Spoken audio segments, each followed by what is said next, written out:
This joint hearing of the Subcommittee on Economic Growth, Energy Policy, and Regulatory Affairs and the Subcommittee on Healthcare and Financial Services will come to order. Welcome, everybody. Without objection, the chair may declare a recess at any time. I recognize myself for the purpose of making an opening statement. Welcome to this joint hearing of the Subcommittee on Economic Growth, Energy Policy, Regulatory Affairs, and the Subcommittee on Healthcare and Financial Services. Today, we are here to explore how innovative technology in the healthcare sector can help lower Americans' healthcare costs.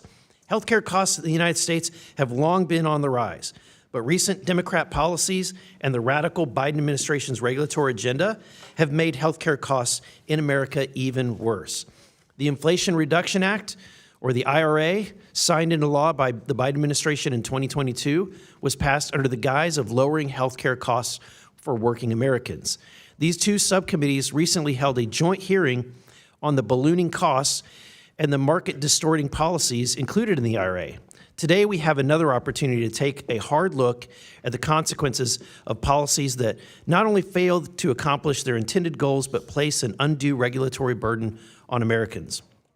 Business owners in our country put their livelihoods on the line to develop breakthrough technologies to reinvent the healthcare industry, but are forced constantly to navigate the regulatory obstacles put in place by Democrat administrations. The money spent on legal fees and administrative procedures could be reinvested into further improve technologies that doctors and other medical providers can use to improve patient experiences. They can be used to save lives and to bring families together. Congress must give private sector innovators the space and the resources that they need to develop these technologies. We've already begun to see the tremendous capabilities of artificial intelligence to help lower costs in our everyday lives. If that power were harnessed in the healthcare sector, resources could be more effectively deployed to help patients get better. In addition, lower costs would save the federal government and the taxpayers a lot of money in any of our federal healthcare programs. For example, patients can use wearable technology to monitor their health. These devices assist doctors and researchers with realistic data on their patients' day-to-day in real time. 3D printing can create personalized medical devices for individual patients. Investment in this printing technology has led to the development of customized prosthetics, implants, and surgical tools. Telehealth improves the efficiency of healthcare by allowing medical providers to serve patients in a live virtual call. Telehealth saves time and helps patients connect to their doctors, especially in rural areas where there are few medical facilities. These kinds of technologies are revolutionary. But if innovators cannot afford to develop more of them because of the expensive barriers put in place by the previous administration and the Inflation Reduction Act, the American people will miss out on cutting-edge medical care that could improve patient outcomes. Earlier this year, President Trump signed the One Big Beautiful Bill into law. That bill gives over $50 billion to rural hospitals to ensure that their continued operation and development of medical technology. Since entering office, President Trump has taken decisive action aimed at reversing innovation stifling Biden-era policies in artificial intelligence, promoting transparent drug pricing, and eliminating the Biden pill penalty.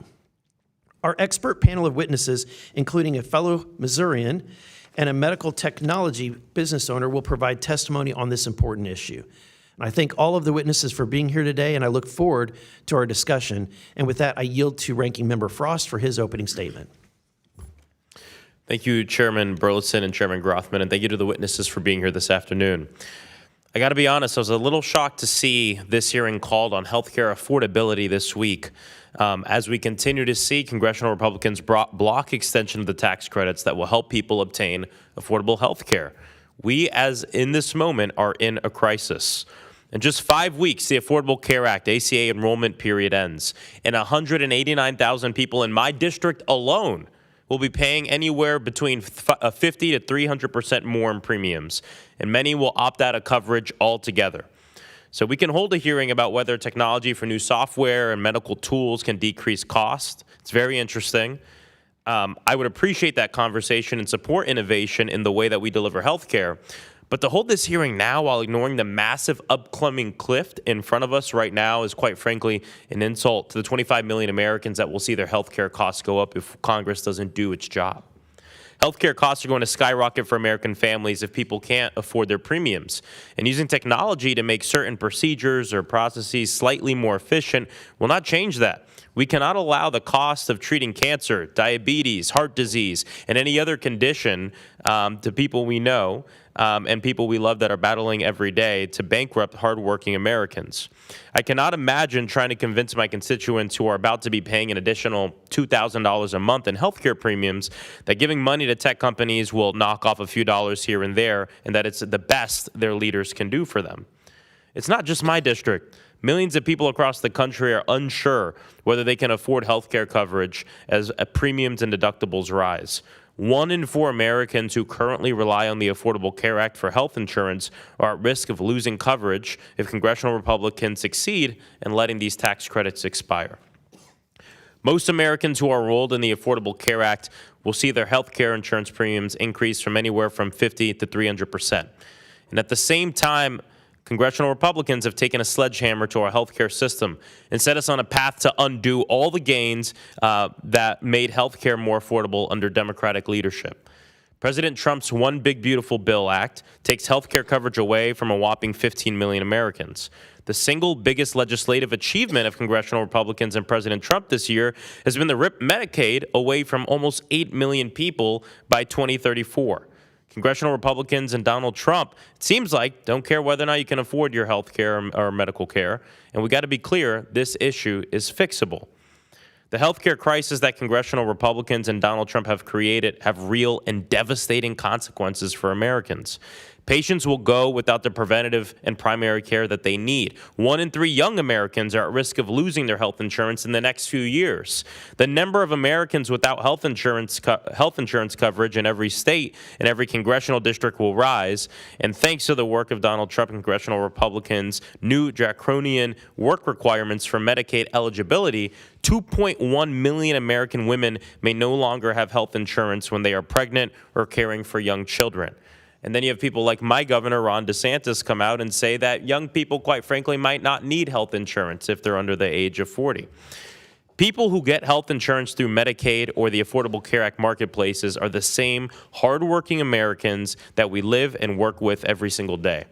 The Affordable Care Act premium tax credits allow farmers, ranchers, and small business owners to stay self-employed, invest in their businesses, and employ others. All these things strengthen our communities and economy. Let's not forget that 77% of the Affordable Care Act marketplace enrollees live in states that President Trump won in 2024. How quickly has he abandoned them? Congressional Democrats are fighting to make health care more affordable.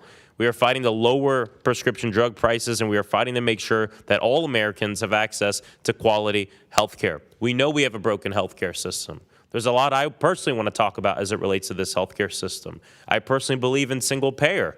But the fact of the matter is, right in front of us, we have a cliff that we are barreling towards. And if we don't do our job, this whole topic of affordability, I mean, it's something that 25 million Americans are facing as we speak.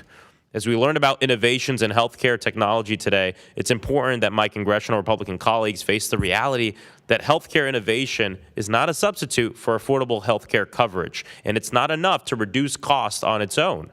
Innovation cannot reverse the damage Donald Trump and congressional Republicans have done with their devastating health care cuts. I urge all of us to keep everyday working families in mind that are struggling to afford health care.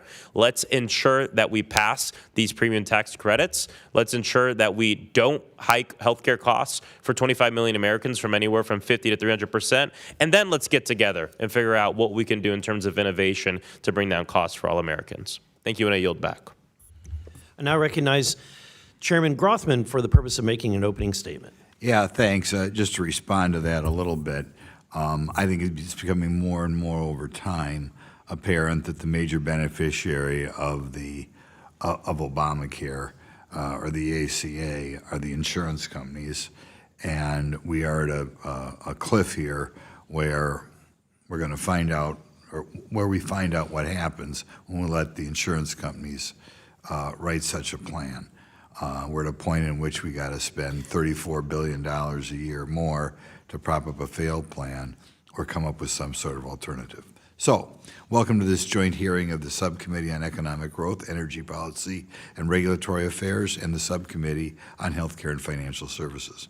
This is an exciting opportunity for us to address one of the most pressing issues for Americans, the continued rising cost of healthcare. Healthcare costs have been steadily increasing since 1970. The total healthcare spending in the U.S. was just shy of $5 trillion a year.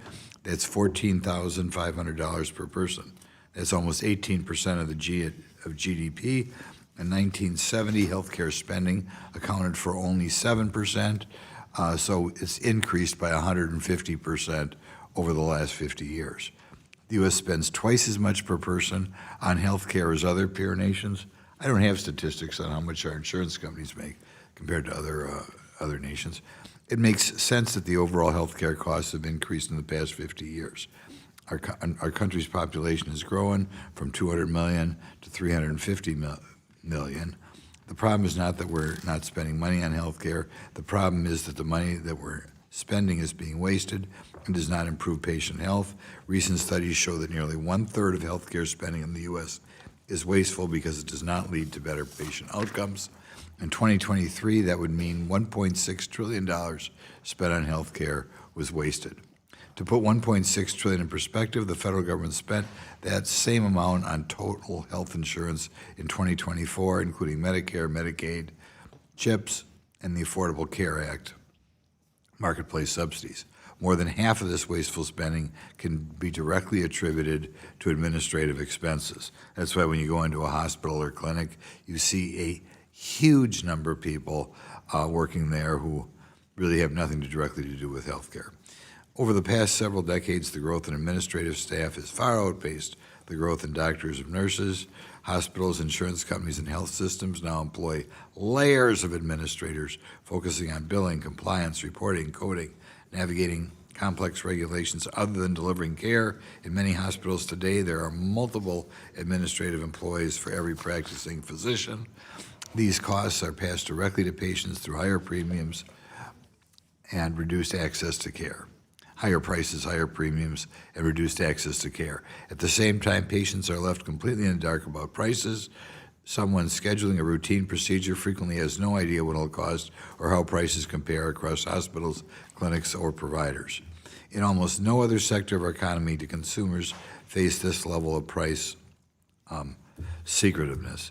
Just imagine how much different our entire healthcare system would be if more dollars were directed towards patient care and less towards administration. This is where technology has the potential to make a real difference, which is why we felt it was timely to bring in experts in technology in the healthcare sector and see what they had to say. Empowering patients with price transparency can drive competition, lower costs, and improve access to affordable care. Today's expert panel of witnesses will provide their perspective on how the current healthcare system costs too much, the leading cause of those rising costs, and how innovative technology in the healthcare sector will make healthcare more affordable. We look forward to this testimony, and with that, I yield to Ranking Member Krishnamurthy for his opening statement.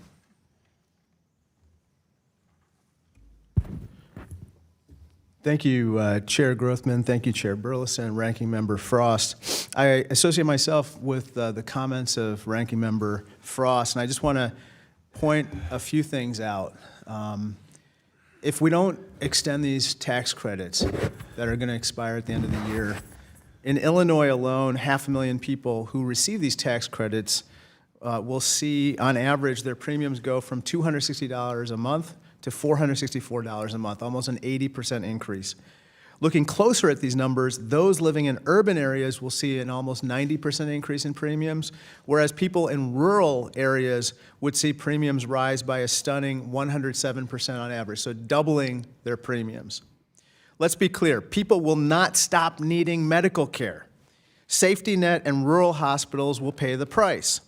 Patients will still show up in emergency rooms, but only after manageable conditions have become catastrophic, driving the cost of care through the roof for everyone, no matter their insurance status. Listen, this is not theoretical. In safety net hospitals across Illinois, frontline providers have warned me directly. The Republicans' big, beautiful bill, or what I call the large, lousy law, includes Medicaid and ACA cuts that will drive up costs, slash essential services, and push struggling communities into healthcare deserts. At Loretto Hospital in the Austin neighborhood of Chicago, 83% of patients rely on Medicaid. In the face of Republican cuts, hospital officials told me they may have to close programs to ensure they don't have to fully shutter the hospital. In Benton, Illinois, which is in southern Illinois, I visited Franklin Hospital, where a fifth of the hospital's budget comes from Medicaid reimbursements. Republican Medicaid cuts will require them to provide care, quote, on a smaller scale so they can continue serving their rural community.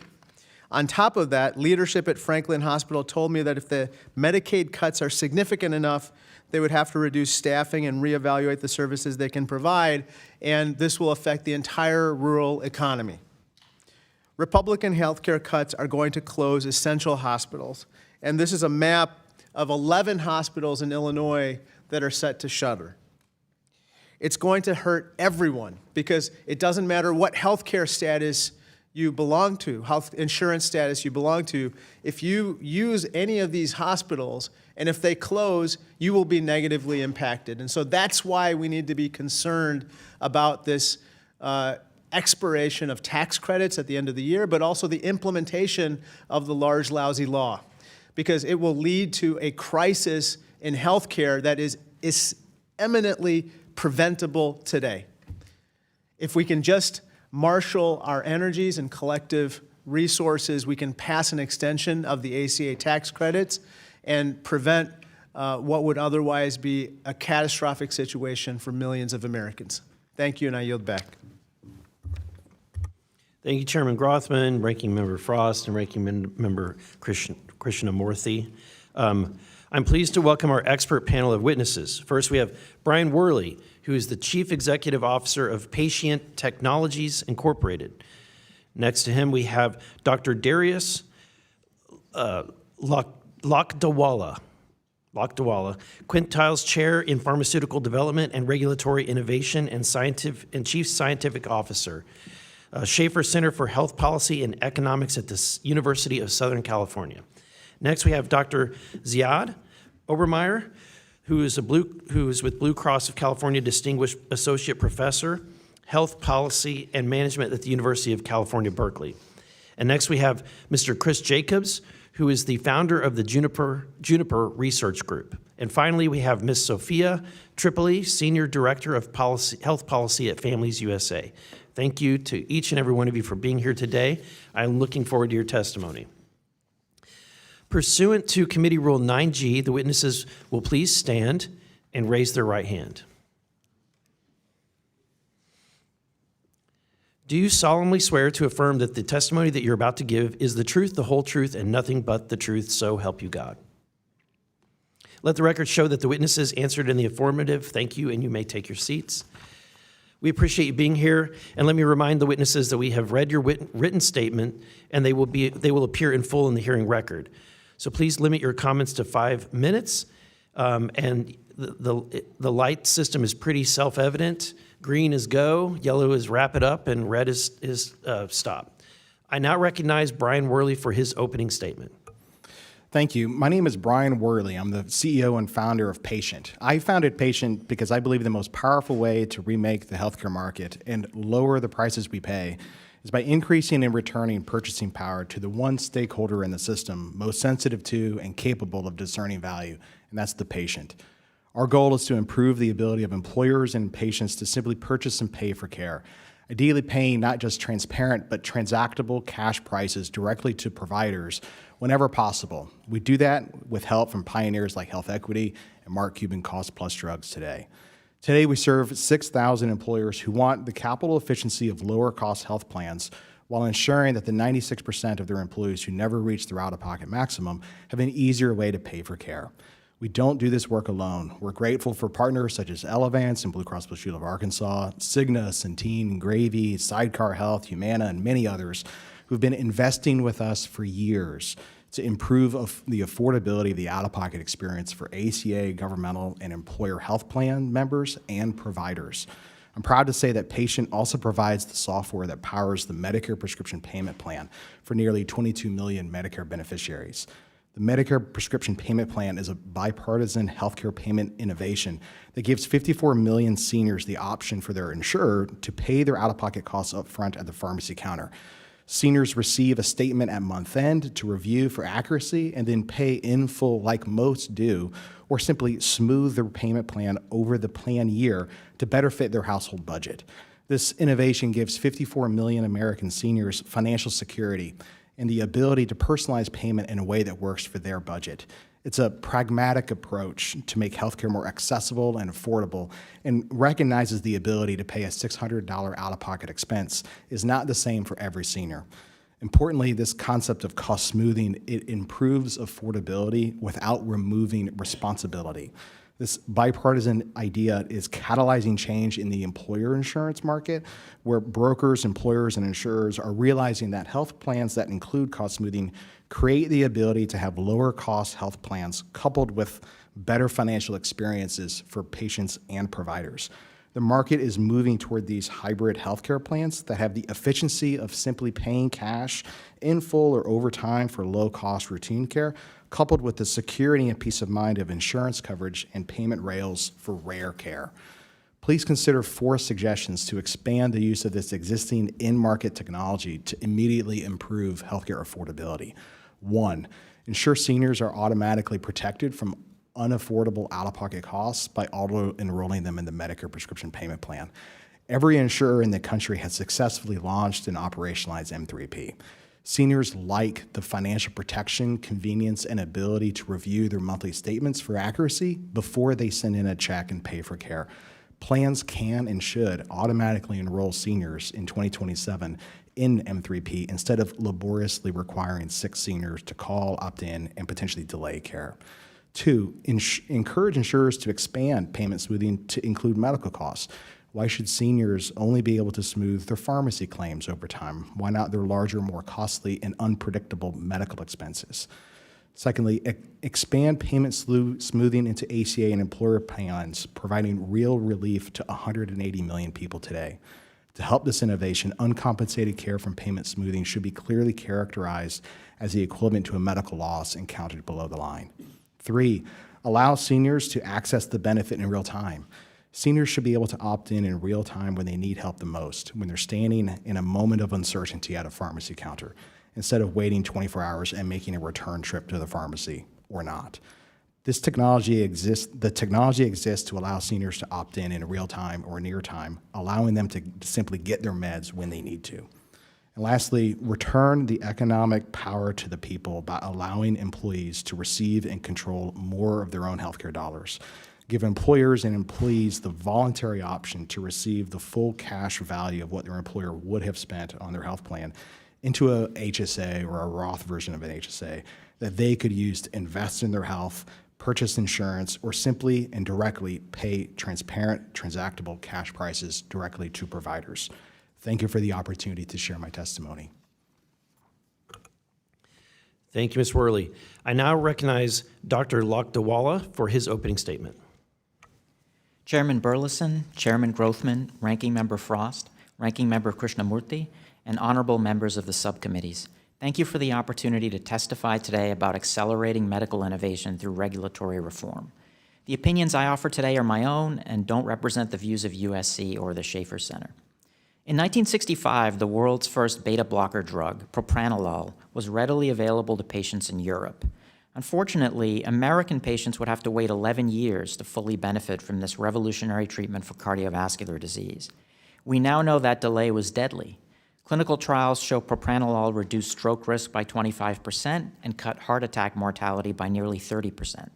Later, USC Schaefer research discovered this delay hurt the least educated households the most because they lacked the means for the complex diet and exercise regimens that served as the key alternative treatment option. Propranolol was not an isolated case. From 1972 to 1987, new drugs were twice as likely to launch overseas first. Then, in response to growing calls for timelier approvals driven by the AIDS crisis, the FDA pioneered a series of reforms, including the fast-track approval of HIV drug AZT in 1987.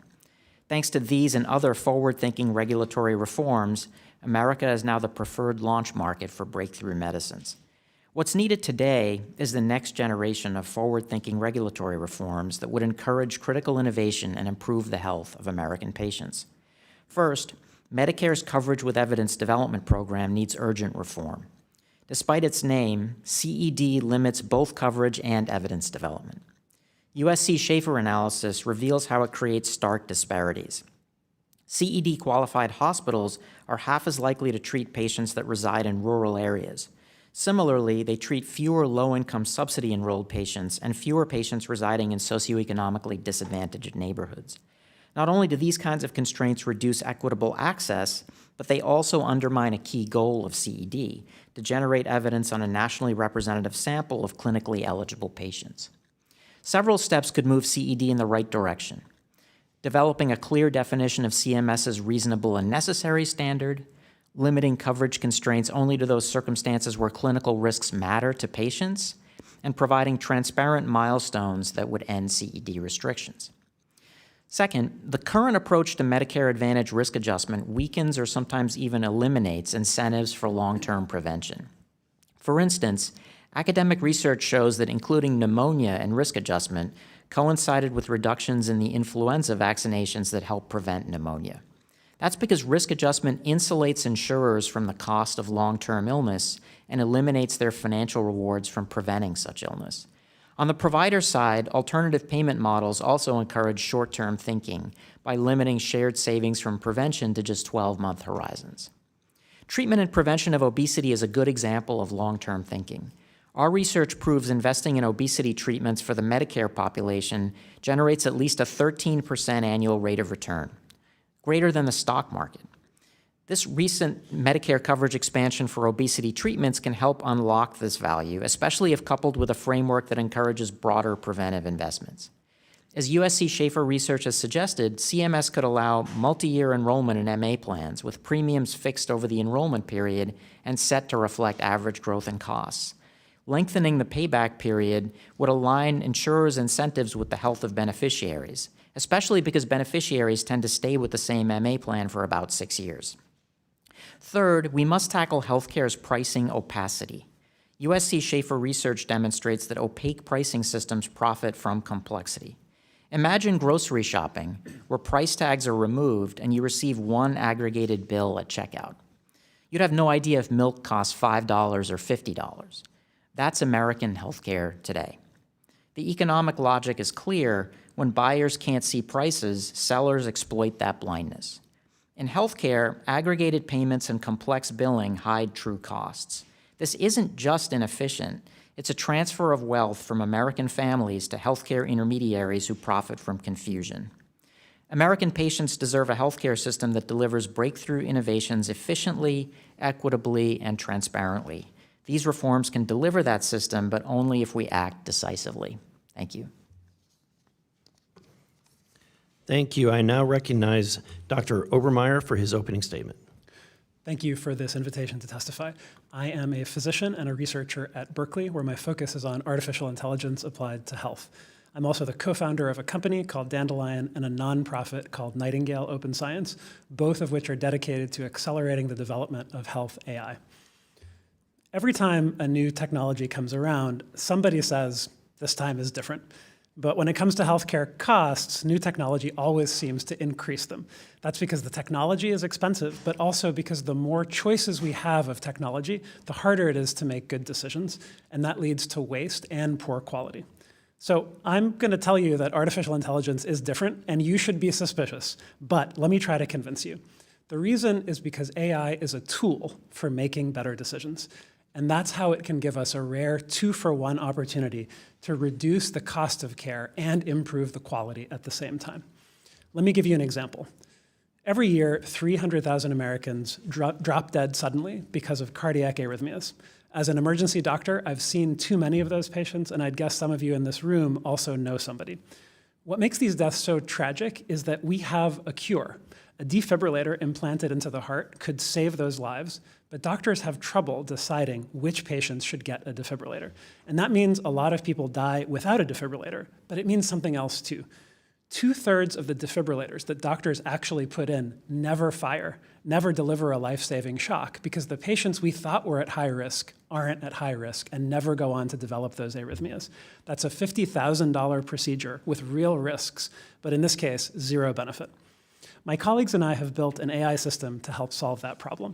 It looks at a patient's electrocardiogram and estimates their risk of sudden cardiac death, and our early testing shows it does so far more accurately than what doctors are currently using to decide. We're already starting to test that system, working with an incredible team at Providence St. Patrick's Hospital in Missoula, Montana, and rural hospitals around there to get defibrillators to people who need them and spare the hearts and the pocketbooks of those who don't. If saving lives and cutting wasteful spending sounds good to you, there are a few ways that the federal government can help. First, data access. When I started this work, it was so difficult to get the data that we needed here in the United States that I ended up doing this research in Sweden.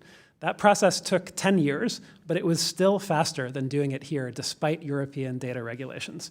That is a real problem for patients who don't know that they're at high risk, and a problem if we want the United States to lead in health AI. The major culprit here is the many layers of permissions and approvals required to touch health data. Most of that burdensome paperwork does not actually keep patients or their data safe, and it also opens the door to ideological bias. The paperwork is used to decide which questions get asked and which don't, instead of assuring that any question can be asked in a safe and ethical way. Concretely, federal agencies that hold health data should set clear targets for delivering it. HHS should also greenlight modern technical tools for rapid de-identification of AI-ready data like images and notes, and ONC should prevent vendors from locking up those data with fees and delays.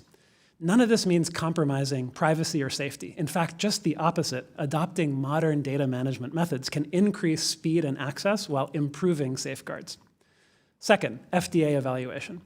Today, we regulate artificial intelligence under statutes written in 1938, which treat it as a medical device. But AI is quite different from a thermometer. AI makes predictions about measurable outcomes, and that gives us a simple and rigorous way to evaluate it.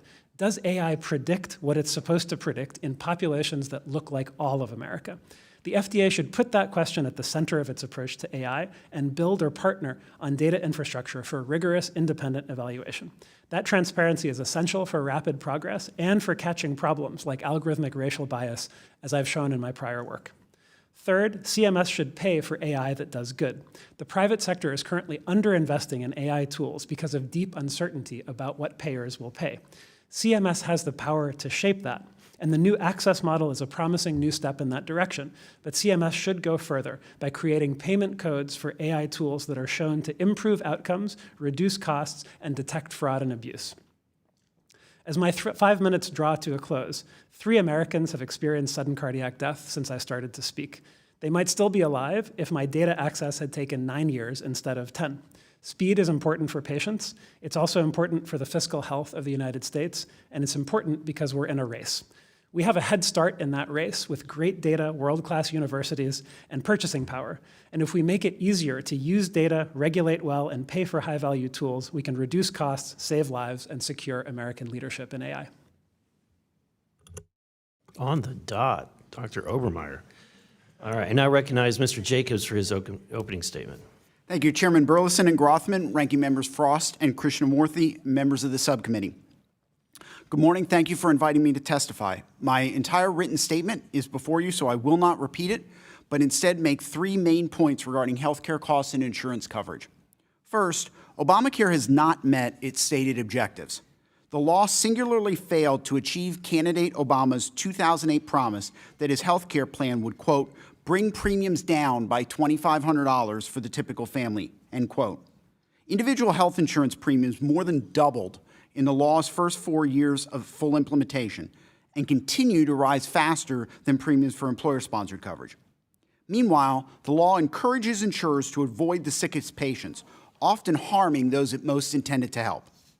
Second, despite what some may believe, there's a surprising amount of bipartisan consensus about the law's failure to control healthcare costs. 2 years ago, Senator Elizabeth Warren co-authored a letter noting that Obamacare's medical loss ratio provisions have encouraged insurance companies to acquire other businesses, like pharmaceutical benefit managers, and to overcharge patients through PBMs, to shift profits from their insurance business, where Obamacare caps their profits, to pharmacies and other businesses without such restrictions. Indeed, healthcare has only become more consolidated since Obamacare's passage, with hospitals and health insurers buying up physician practices and each other to gain additional market clout. Provisions like the MLR have led progressives to write analyses discussing, quote, how Obamacare created big medicine, end quote. A separate academic study concluded that the 340B prescription drug discount program, which Obamacare greatly expanded, raised exchange benchmark premiums by 1.8% in 2024, resulting in $2.2 billion in additional federal spending on insurance subsidies. Third, as to the enhanced premium subsidies expiring on December 31st, this Republican Congress should follow the example Democrats set regarding the child tax credit in 2021 and allow this temporary COVID-era policy to expire.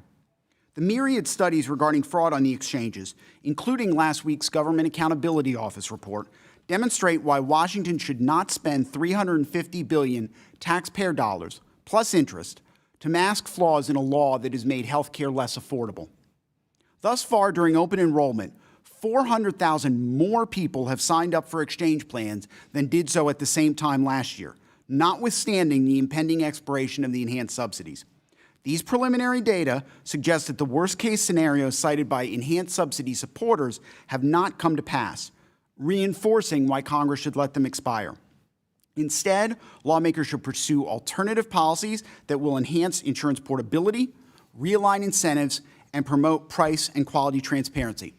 Thank you very much for the opportunity to testify, and look forward to your questions. Thank you, Mr. Jacobs, and I recognize Ms. Tripoli for her opening statement. Chairs Cromer, Grothman, and Burlinson, Ranking Members Garcia, Frost, and Krishnamurthy, and members of the committee, thank you for the opportunity to testify today. On behalf of Families USA, a leading national nonpartisan voice for healthcare consumers, I want to thank you for this critical discussion. The United States is in a full-on healthcare affordability crisis, and our nation's families are breaking under the weight of it. We all see it. Parents who can't afford the treatment their kids were prescribed. Families delaying care because their deductibles wipe out their savings. Workers who technically have insurance but can't actually afford to use it. Employers who want to offer good insurance but are being crushed by rising premiums. And federal and state lawmakers in gridlock over how to balance budgets and which services to prioritize. Today's focus on technology is important, given the rapid advancements in technology over the last century, which has revolutionized healthcare delivery on everything from reducing medical errors, to strengthening diagnostics and treatment protocols, to streamlining eligibility and enrollment determinations for coverage. But it's important to note that while technology is a critical tool that can drive innovation and increase efficiency with appropriate patient protections in place, it is not a replacement for comprehensive, affordable health insurance. People without insurance are in no position to benefit from healthcare technology, and technology itself does not address the core drivers of unaffordable care. The trajectory of healthcare costs in this country is unsustainable for consumers, for the public sector, and for the private sector alike. But this is not caused by people using too much care or because immigrant families need healthcare. Our affordability crisis is caused by corporate health systems, whether it's big insurance giants, drug companies, or corporate hospital chains, charging excessive prices that have absolutely no relationship to healthcare quality or outcomes, and with no accountability from lawmakers. These excessive prices generate record profits for these corporate health systems, all on the backs of the millions of Americans who can't afford to buy groceries or pay rent because of rising healthcare costs. But instead of taking on the corporate price gouging at the core of our nation's affordability crisis, this Congress cut $1 trillion from the very programs built to provide a safety net and ensure access to affordable care, and has so far failed to extend the enhanced premium tax credits that keep coverage affordable for 22 million Americans.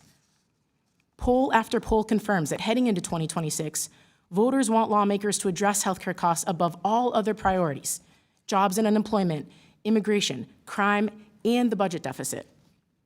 91% of the American people, from conservative Republicans to progressive Democrats, are begging this Congress and the president to lower their healthcare costs, not strip away their only lifelines to more affordable coverage. Voters want Congress to rein in the corporate profiteering, making healthcare unaffordable. And your decisions have real-life consequences for everyday Americans. For people like Tony Gonzalez in Pennsylvania, who is fighting cancer and can only afford the treatment keeping him alive because of premium tax credits. And Brick Williams, a small business owner in Utah who needs regular infusions to stay alive, costing $150,000 a year without insurance. Enhanced premium tax credits are the only reason he can afford his life-saving care. And Cassandra Nelson in rural Georgia, who cares for her daughter with type 1 diabetes and seizures and has been crushed by the weight of medical debt and the dread of wondering whether she can afford the care her child needs. These families and millions more across the country are doing everything right and playing by the rules, yet stand to lose everything in a system that is rigged against ordinary Americans and built to fuel corporate greed. As challenging as this moment appears in our nation's history, there is good news. We already know the solutions that will lower healthcare costs and hold corporate health systems accountable for charging the excessive prices driving our nation's healthcare affordability crisis.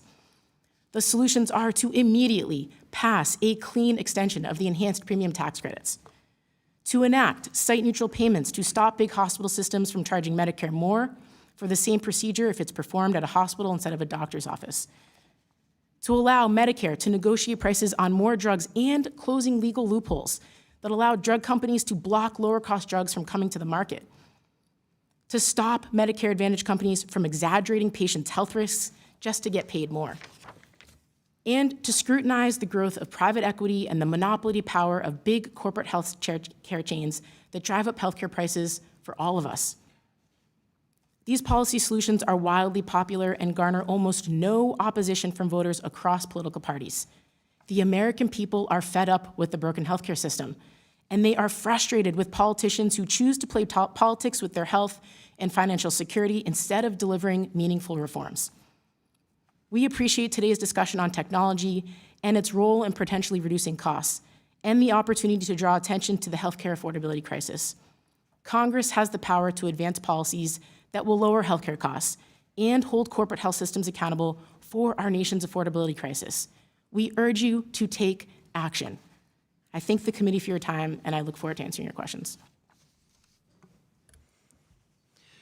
I'm very thankful for the opportunity to co-chair this subcommittee hearing along with my colleague, Chairman Grothman, and I want to thank again the witnesses for being here today for this important issue.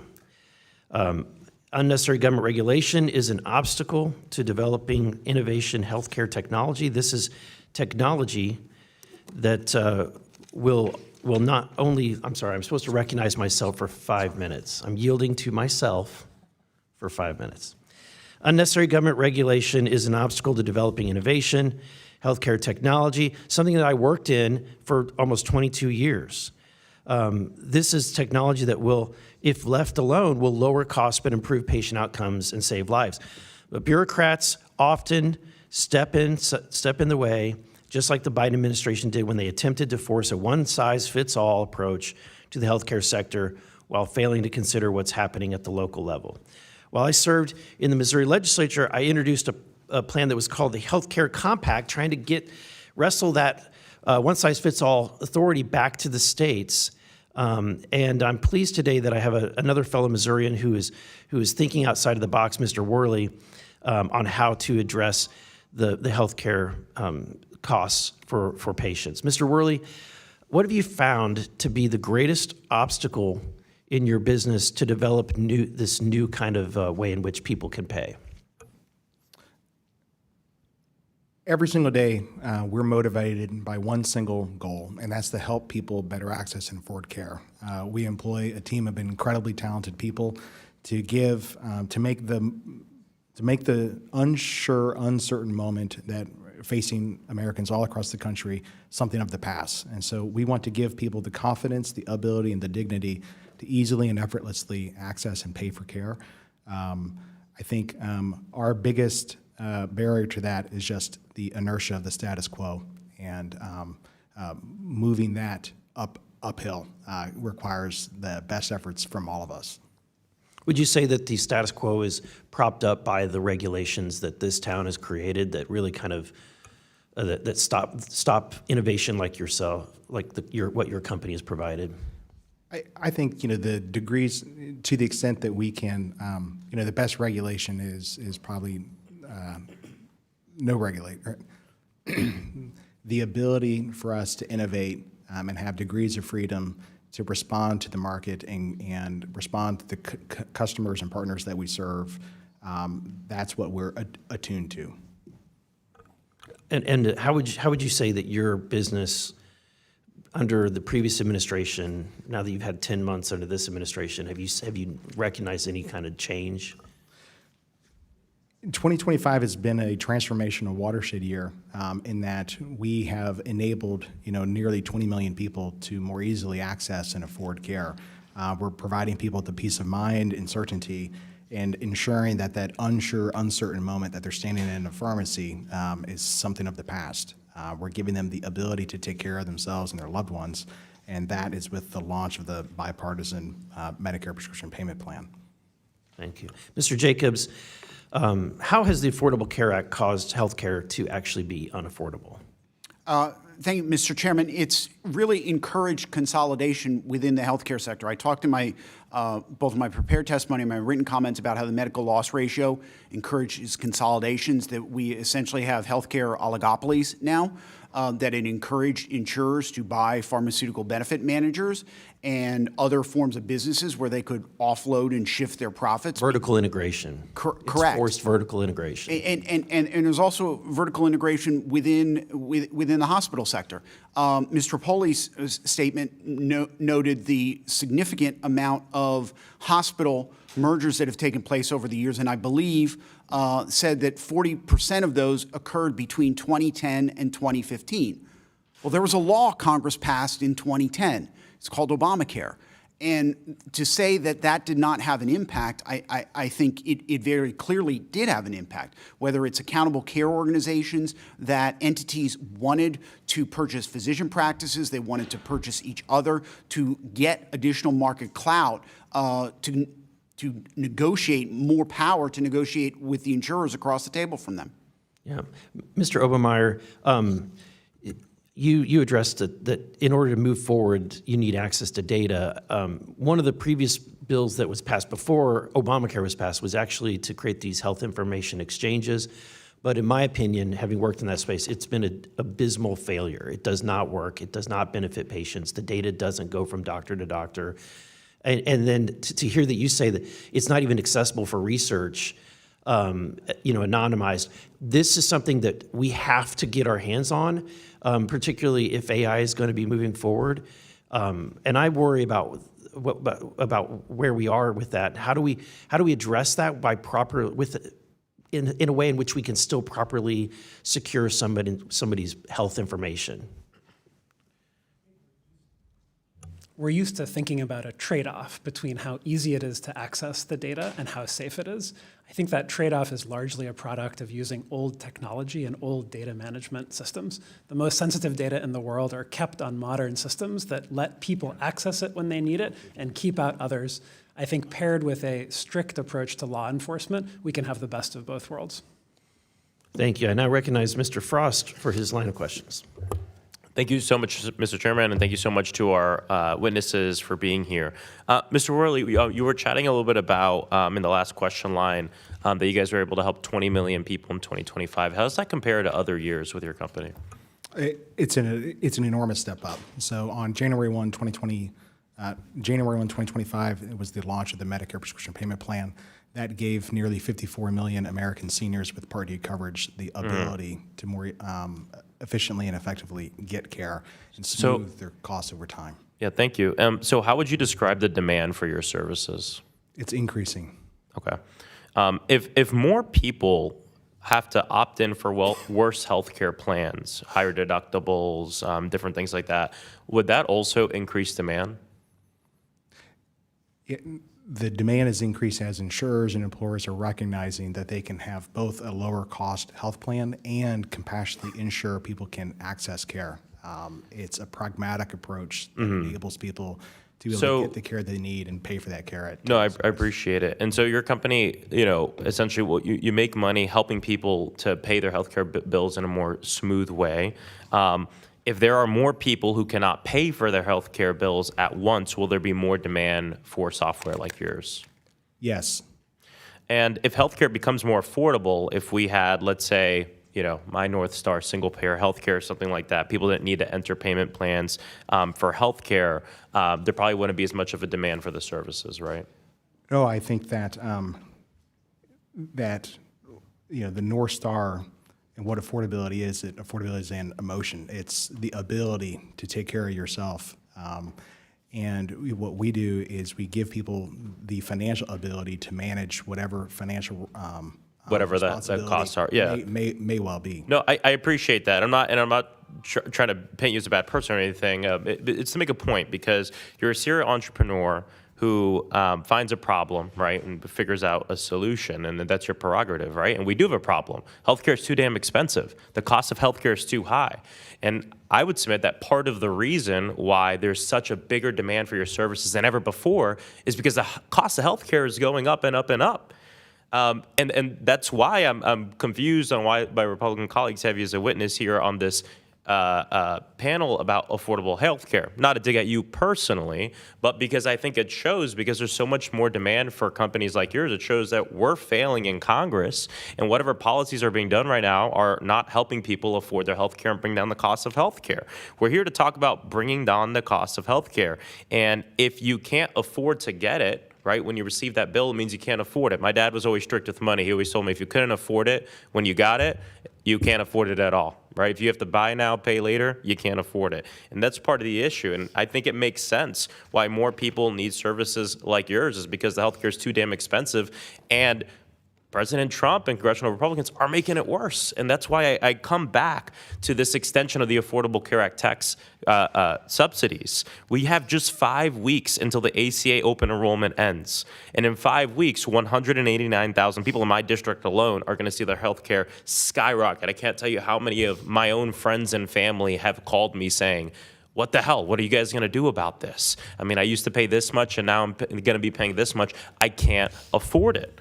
And this is going to happen to 25 million of our people. That's why I keep coming back to this, because there's something right in front of us that has to do with affordability. I want to talk about the subject of technology and AI in healthcare. I think this is an important hearing to have. But right in front of us, we have a cliff that's coming up. And if we don't do our job, more people are not going to be able to afford the health care, and more people are going to have to do buy now, pay later plans to be able to pay to stay healthy in the richest country on the face of the earth, which I think is disgusting and I think is a failure of our government. Ms. Tripoli, if the subsidies expire, how will this impact how often people go to the doctor, how sick they get, and how much debt they have to take on? Thank you for the question. If the subsidies expire, we will see premiums more than double. For some families, we'll see increases of 300%. For older couples, we will see making just above the 400% of poverty, we will see them paying about a quarter of their income on healthcare costs. We know in the midst of an affordability crisis that it's unaffordable. It will force people to forego care, drop out of coverage if they have to. And of course, when folks drop out of coverage, we know that they don't go to the doctor, they delay, or they end up in the emergency room, which is the most expensive care setting to get healthcare. And Ms. Tripoli, if we have folks who say, you know what, I disagree with a lot of different parts of our healthcare system. Look, I know we have a broken healthcare system, but we have this clock ticking, this countdown timer in front of us. Would you advise us to let that the countdown end and have healthcare go up for so many working families while we try to figure out a plan that no one really has right now? Or would you say that we deal with what's right in front of us and then have those conversations? Time is of the essence. The first thing you do when somebody's bleeding is you stop the bleed. The PAC said it needs to be passed with the clean extension immediately. It's a lifeline for 24 million Americans. And then let's come back to the table and talk about how we address the root drivers on drugs, on hospitals, and others to bring down the underlying cost of care. That's why we have to pass the extensions for the Affordable Care Act, because our people are suffering right now. The cost of everything is too damn high, and if we don't do our job, 25 million Americans are going to see their health care go up anywhere from 50 to 300%. Then let's get back to the table and figure out what we do to fix this broken health care system. I yield back. You have a document to submit for the record from the Juniper Research Group titled "No, Obamacare Premiums Are Not Doubling in 2026" that I'm submitting for the record without objection. And with that, Mr. Chairman, I request unanimous consent of UC.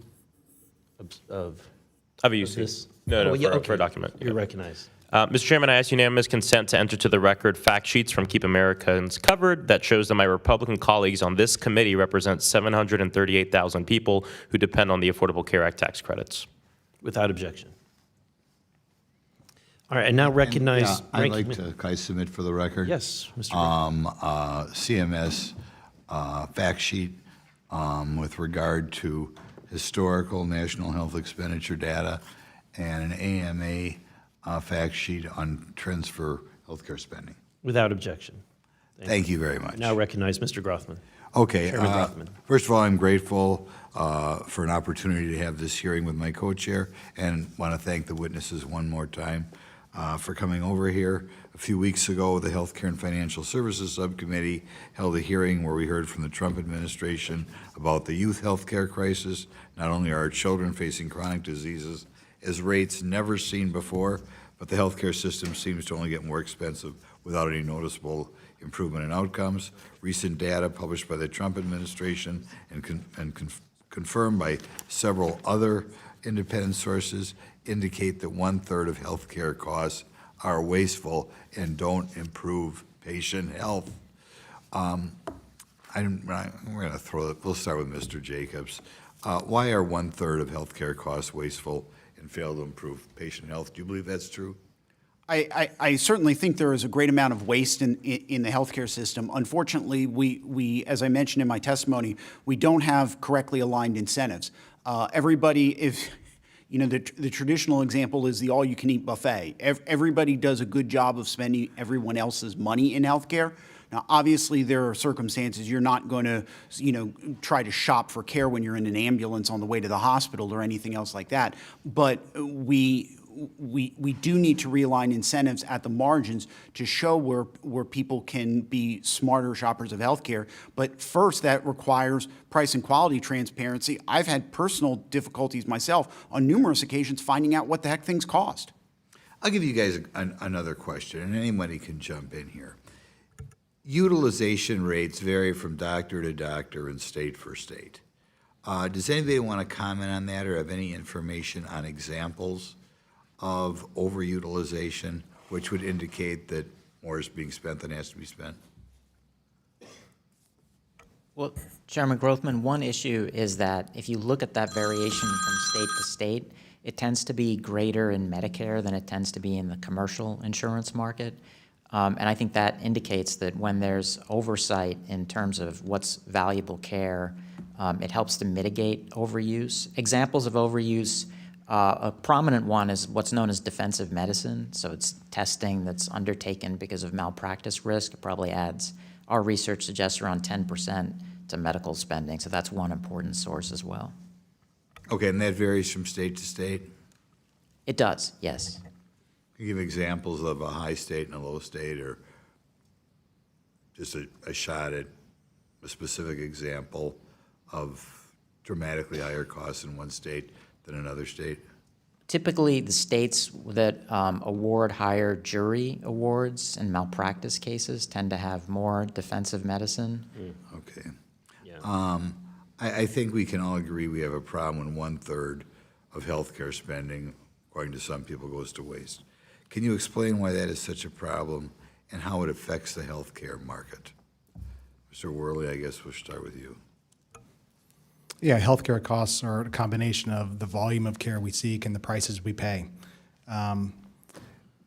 Enabling people to pay the price and enabling more and more cash prices and direct prices, for there to be a single price for all versus a single payer for all, enabling people to actually know what the price is ahead of time, the real price, that intermediaries or AI can't reprice. That's important to enable patients and employers, purchasers of care, to give signal, is it the right price? I think it's important that in terms of the volume, whether there's overconsumption, there's also underconsumption in the market as people are unable to pay for care.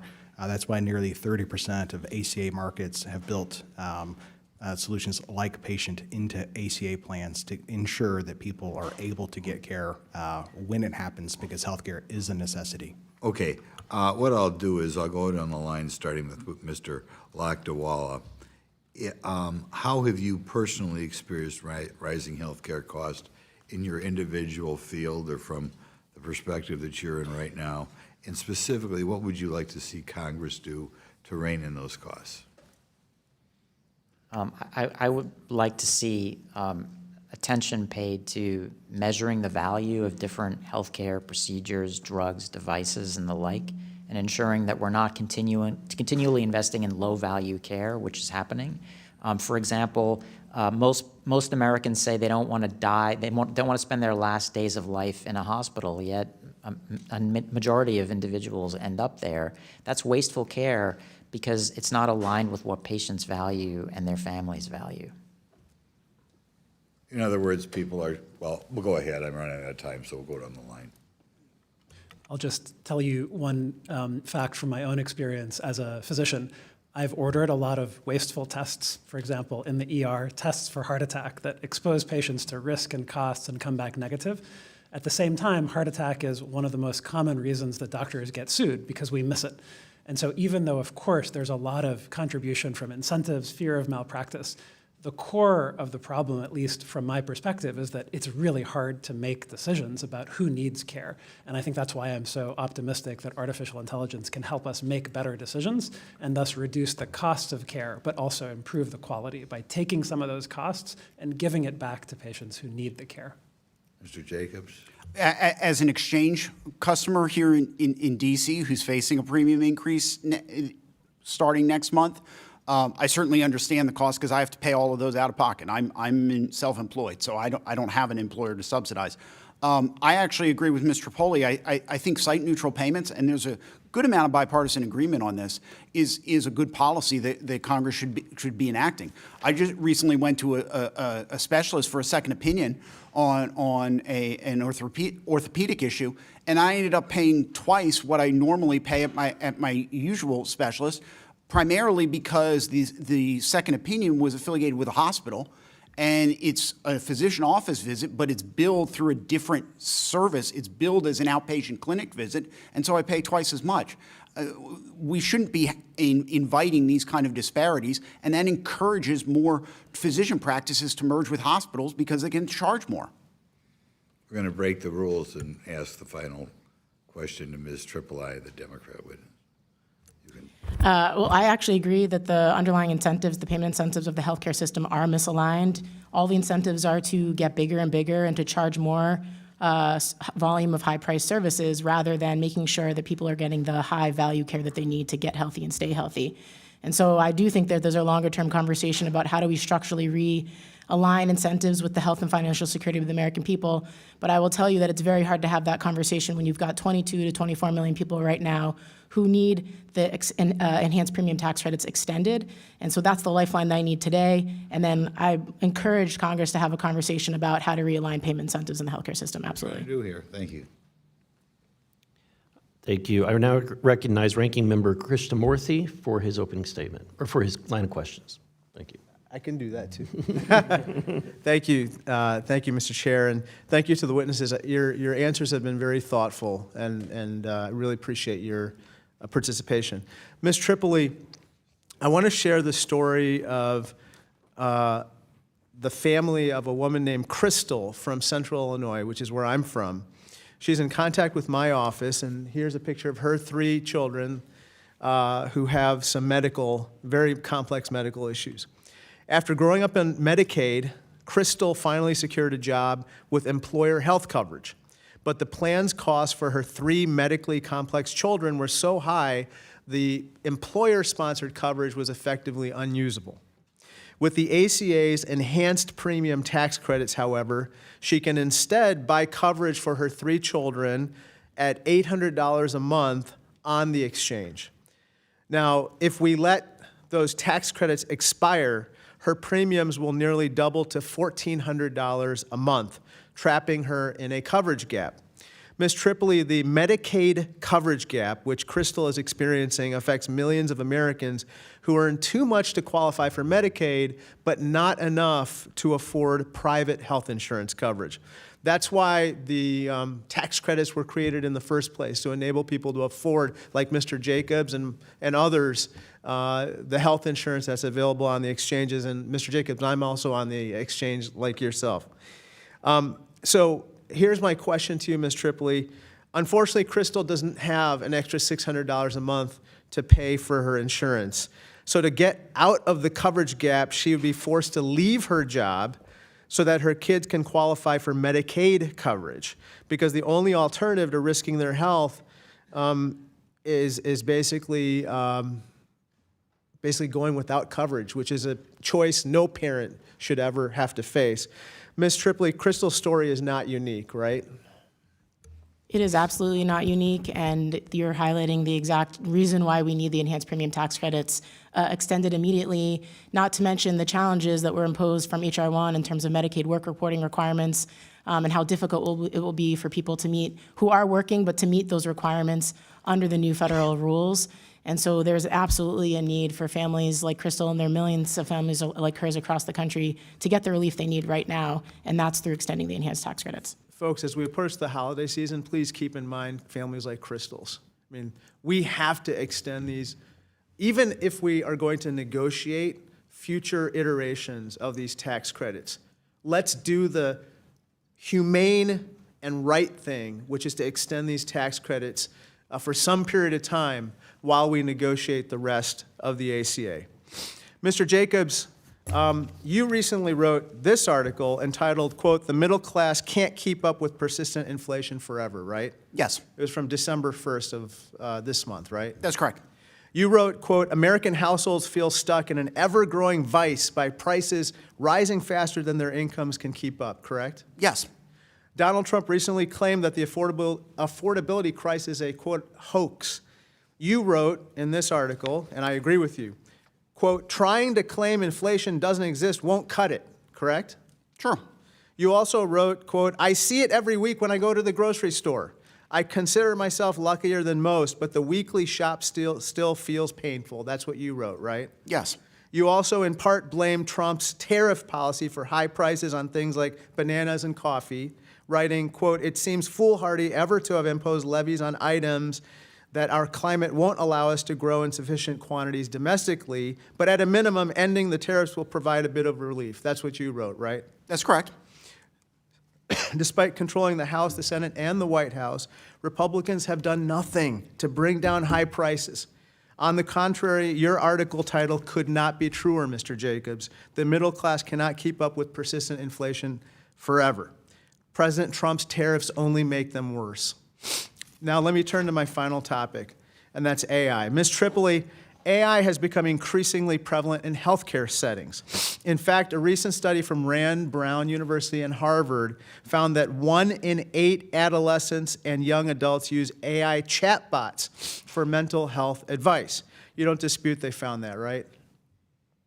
No, I do not.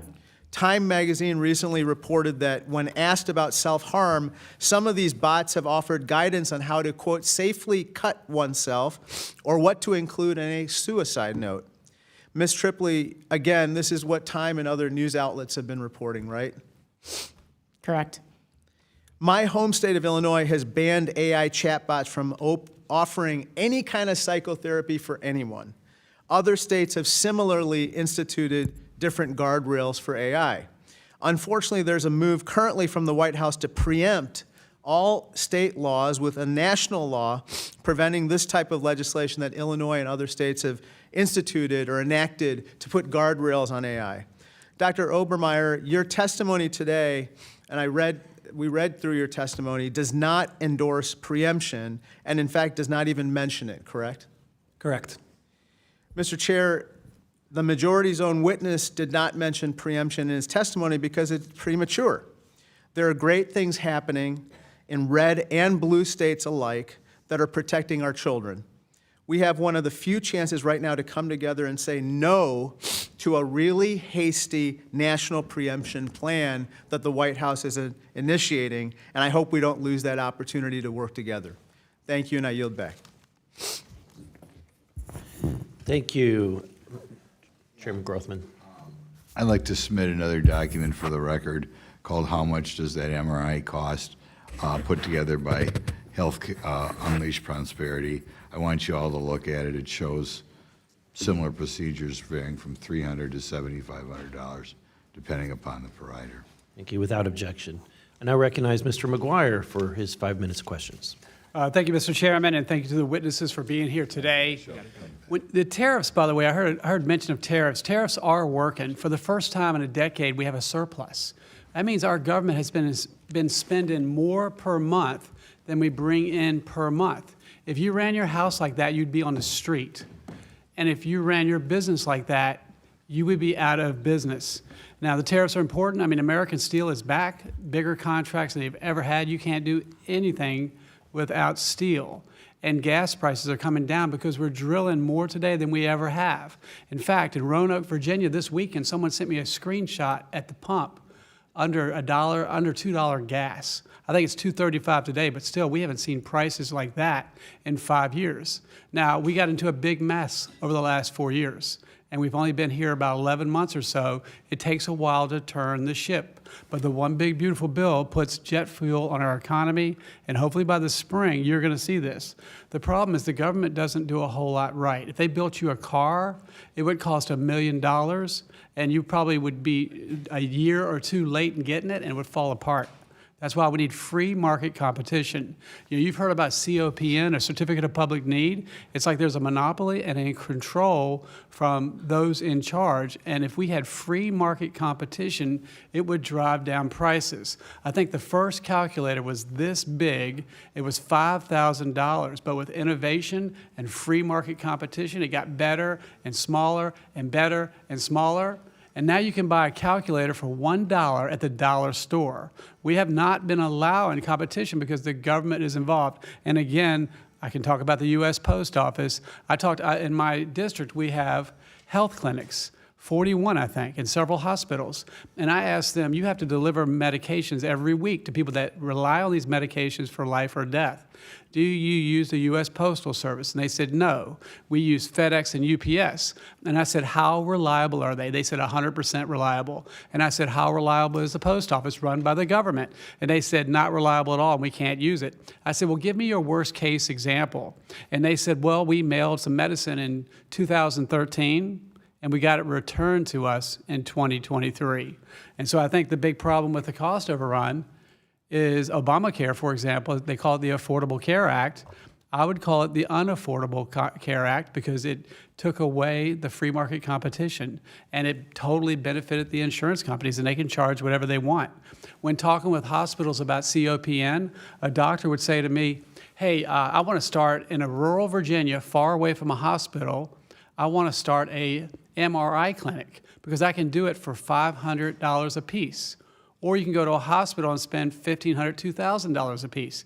Sounds like common sense, right? But then the folks at the hospital said, well, the problem is there's a lot of things we do at the hospital that don't make money.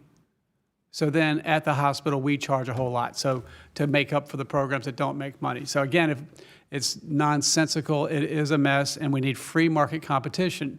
We also need a preventative healthcare system. You know, when you buy a car, it tells you at 2,000 miles, do this. At 5,000 miles, do this. At 15,000 miles, do this. We seem to have a system where you put Band-Aids on it and wish and hope and wing it and modify it, and it doesn't work that way in the business world. You would be out of business if you didn't have some sense. And for example, would you rather find a tumor when it's this small or when it's this big? And if you had a system of checkups and things like that. But be that as it may, we are where we are. And so I guess what I would ask is, we don't have a lot of time. Let's get some yes or no's. Do you agree that a productive rather than reactive system would help us shrink government? And it's just a yes or no. I don't have time. Yes. Yes. Yes, and AI can help. Sure. Yes. Yeah, I totally agree with that. And for all the witnesses yesterday, do you agree that more competition in medical tech will lead to better outcomes for patients? Yes or no, because I don't have time. Yes. Yes. Yes. Yes. More competition is always good, yes. I like it. I like it. All right. I'm also hopeful that data-driven approach to healthcare can help speed up FDA approval processes and reduce our reliance on countries like China for testing. It's terrible that some of our most important medicines are made in China. Do you guys agree with this, yes or no? Yes. Probably. Yes. Yes, I think we should be near-shoring those kind of critical materials, yes. You cannot exercise your way out of bad nutrition.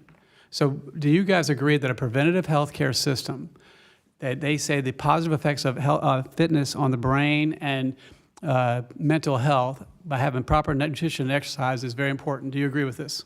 Americans being in better health is better for America. Prevention is underused and needs more use. Yes. Yes. Your best prevention is having access to affordable care. Well, thank you. I ran out of time. I yield back. Thank you, Ranking Member Frost. Mr. Chairman, I have a unanimous consent request to enter to the record the Hill article states Medicaid cuts will harm rural Republican communities most. Without objection. I now recognize Ms. Randall for her line of questions. Thank you so much, Mr. Chair, and thank you to our witnesses for being here today. I love a robust conversation about how we can improve our healthcare system. I don't think any of us on either side would say that the system that we have is perfect and is working exactly as it was intended to. I do, however, have real concerns about saying it's not working, so we should not reinstate these affordable care tax credits so that more people can lose their health care, so that the system is even more broken, and then we have to decide how to fix it. I don't think that's the way to meet the healthcare needs of the American people. It's not the way that they're asking us to meet their healthcare needs, and it's, I think, frankly, dangerous for our country. We have, as my colleagues have said, a ticking clock on these ACA tax credits. We were so quick to act when billionaire and big corporation tax credits were set to expire. Congress was called back into session from vacation to make them permanent. I don't understand why we wouldn't act immediately for the benefit of the American people who are struggling with affordability and are struggling with the healthcare system. That said, I think even the original drafters of the Affordable Care Act, including President Obama himself, would argue that the ACA was not the be-all, end-all dream of, healthcare for people in this country. They didn't have the votes for public option. So yes, giving money to the insurance companies is a large part of what the ACA is able to do, because that's how people are guaranteed health care. Before the ACA, I don't know how everyone's memories are on this. Folks may not have been super engaged. Before the ACA, women who had been pregnant could be denied health care coverage. Folks who had other pre-existing conditions, any healthcare needs, could be denied healthcare coverage. We had very high uninsured rates and high rates of people unable to access healthcare. There are lots of ways to make sure that we solve that problem. The Affordable Care Act was the bill that had the votes to pass at the time. It's been a while. We can revisit rebuilding a healthcare system, like Mr. Frost has said, like single payer, that meets the needs of the people, lowers costs, and ensures a more healthy future for all of us. There are lots of different approaches that countries around the world have taken that have been explored in the United States. I, as a member of the legislature in Washington State, worked on establishing Washington State's Universal Health Care Commission, some of the strongest universal health care policy to be passed by any state in the last 10 years. We know that we need improvements. But we also know that the free market is not the solution for healthcare. An unchecked free market means that, folks who don't have coverage, who don't have the ability to afford care, just won't get it. They'll die often. Yes, you can't shop around in the ambulance, but there are ways that we can provide more transparency into healthcare costs, like Washington and many other states who have created an all-payer claims database that collects and publishes data so that you can look up how much it costs on average to get a mammogram and how much those mammograms cost at different facilities near you. But the problem for most people, especially in rural communities, including many in my own district, many in the districts of my Republican colleagues, are that there are not that many healthcare facilities available and accessible. And those that are at risk of closing because of the dramatic cuts from the big ugly bill to Medicaid. Rural healthcare was at risk before we passed H.R. 1, and now it is hanging by a thread. What does it matter if you could shop around if your nearest 2 hospitals are 2 and 3 hours away from you? I also think we need to make space for technology, and I know that's what we're here to do today, to talk about how innovation and technology can help lower costs for families. But I hear a lot from my neighbors on Medicare who are worried about unchecked technology and AI impacting their ability to access care. Dr. Obermeyer, I'm concerned about the Weiser model and what that unchecked AI implementation will do to folks' abilities to access care. That's why I'm a co-sponsor of the Smarter Care Act, a measure to ban the Weiser model from Medicare claims. Do you believe that AI systems need independent oversight to ensure patients aren't denied medically necessary care? Absolutely. Thank you. I'd like to request unanimous consent to enter into the record a letter from a retired physician in my district, how Weiser will enable companies to profit from pain. Thank you.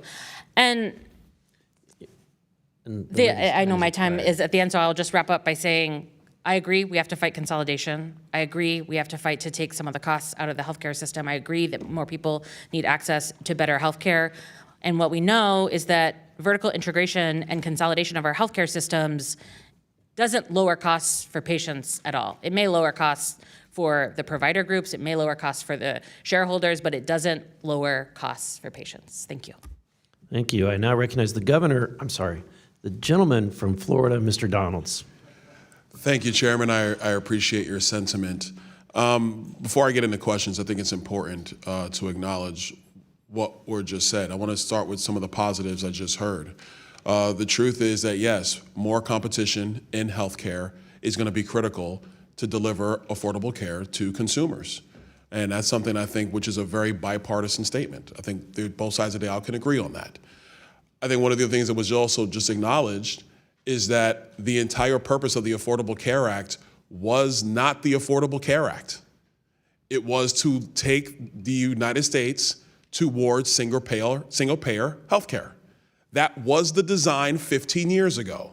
So the American people need to understand the reason why costs are rising in healthcare and in health insurance is by design by congressional Democrats at the time and by then President Barack Obama. They did want a public option.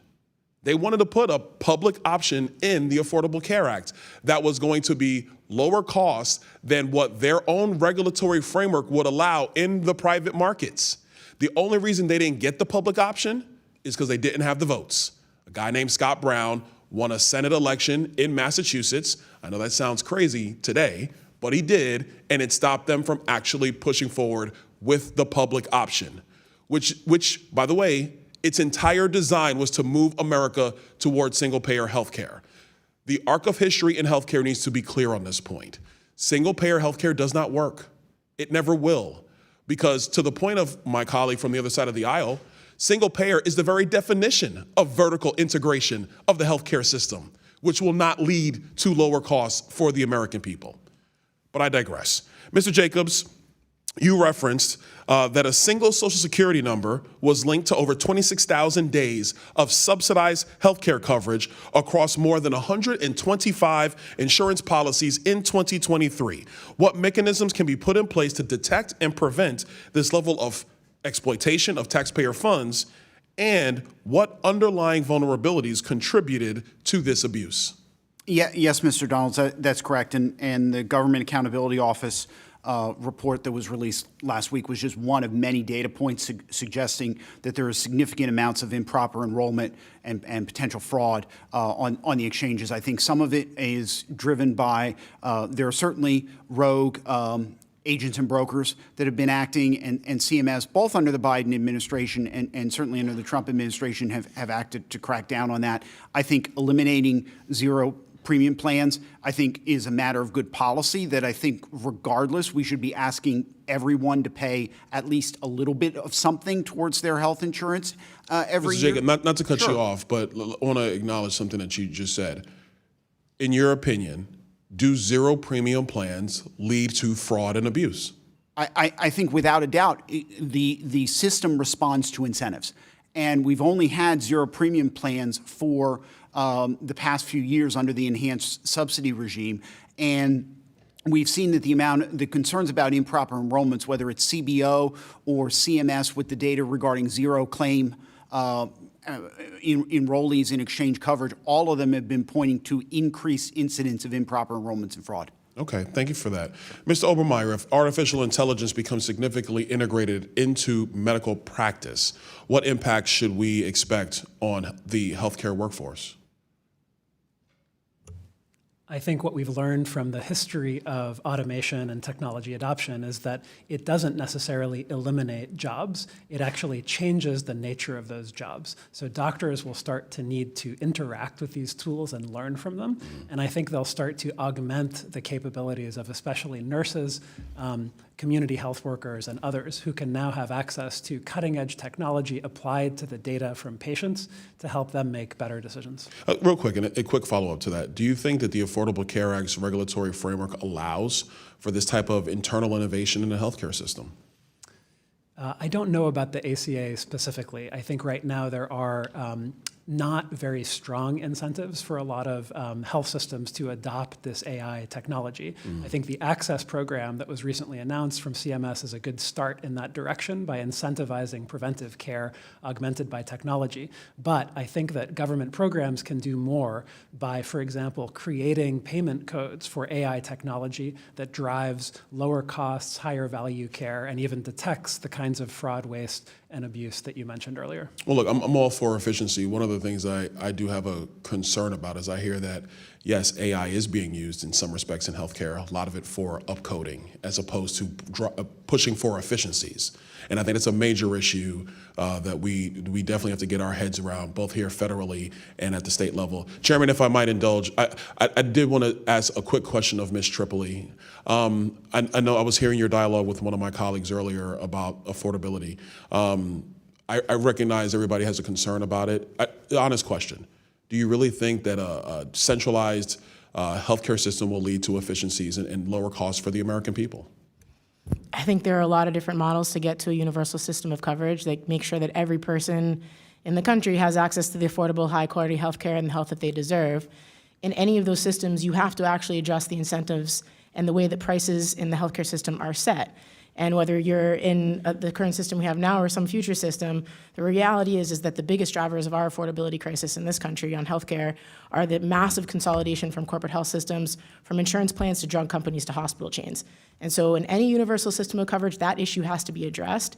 And of course, most immediately, if people can't afford care, then they can't access care. And before us right now, there's a decision about extending the enhanced premium tax credits, and we urge the Congress to act on that. Well, look, Ms. Tripoli, where we will have some agreement is on consolidation. I have serious concerns about that consolidation as well.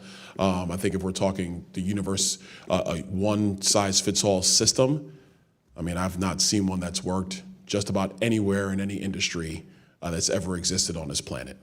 But I know people will continue to try. Sorry, Chair, I know I'm over. I yield. Thank you. I now recognize my colleague from Missouri, Mr. Bell, for his 5 minutes.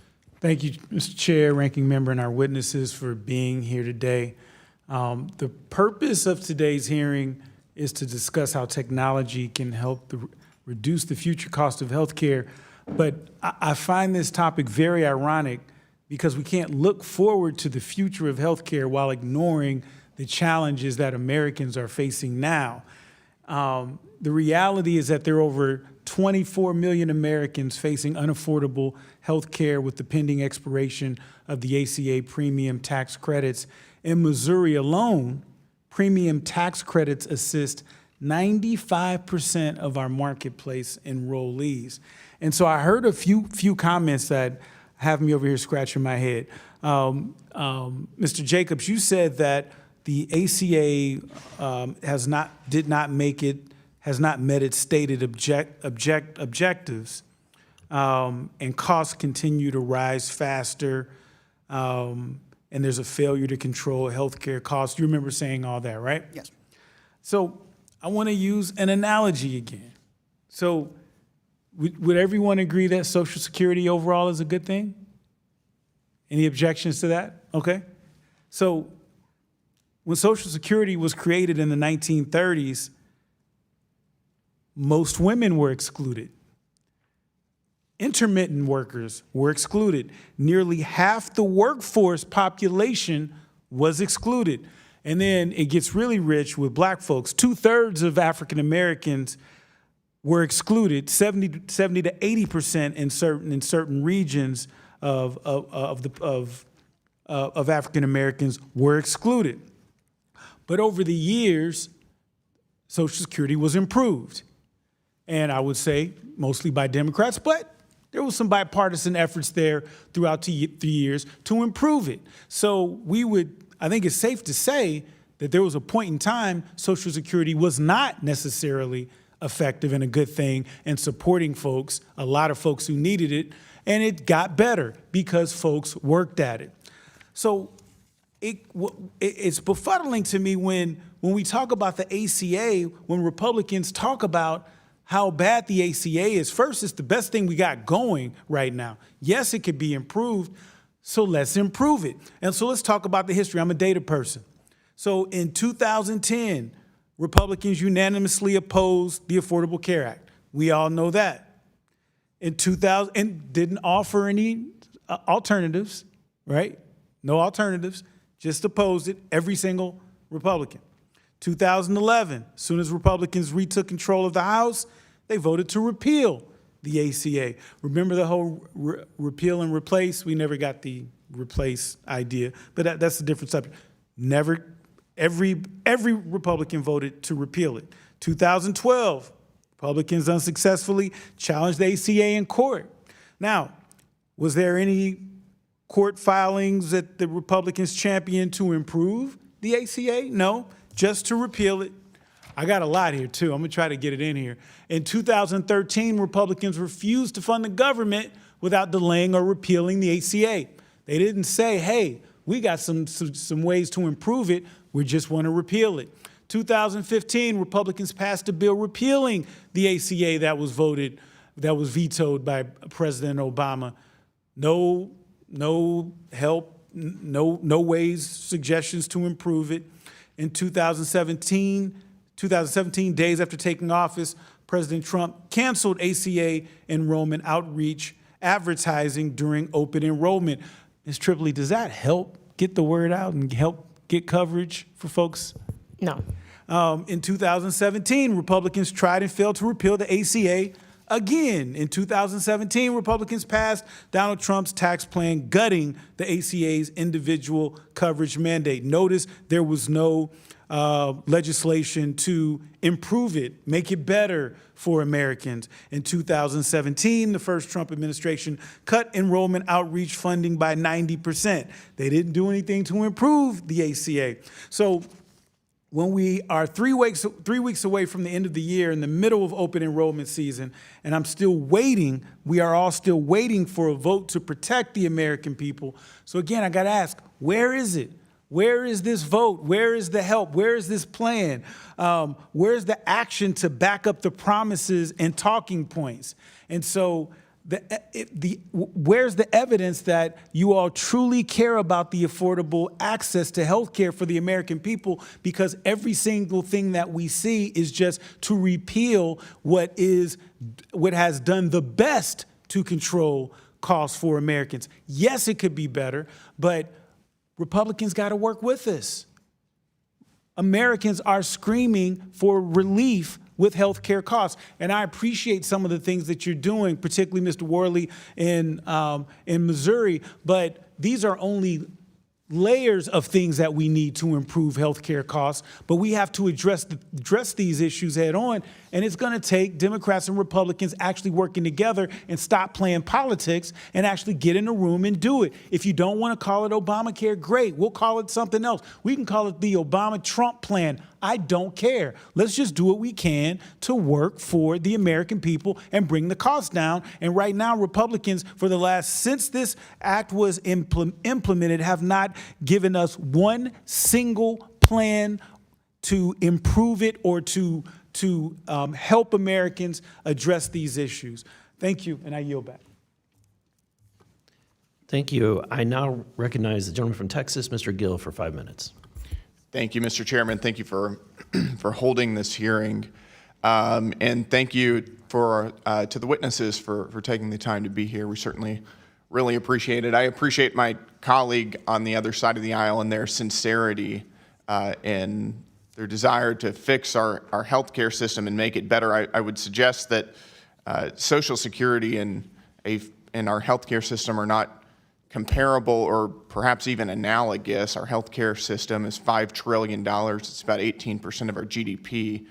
And Social Security does not have the same bloated cost structure that is inherent in a single-payer healthcare system, which our colleagues on the other side of the aisle have been ultimately proposing. And I think we need to think a little bit more deeply about ways that we can bring those costs down rather than bringing in, I think, incomparable and unanalogous other government programs. But with that said, I do think that there's a lot of bipartisanship in healthcare, and I think that there's a lot of things that we would agree on. Ms. Tripoli, thank you for being here, and thank you for your testimony. I believe in your testimony you urge policymakers to get to the root causes of high and irrational prices in our healthcare system. Is that correct? Yes. And you would agree that healthcare consolidation is one of the main drivers of high prices for patients? Yes. I certainly agree. And you also mentioned price disclosure, that hospitals should disclose the rates that they charge openly in dollars and cents, I believe were your words. Is that right? Absolutely, yes. Price transparency. I certainly agree. You also mentioned site neutrality, that we ought to prohibit health systems from charging Medicare more for the same procedure if it's done in a hospital versus a doctor's office. Is that right? Yes. Well, those are I think are all things that we can agree on, which is really, really nice to hear. So I appreciate that.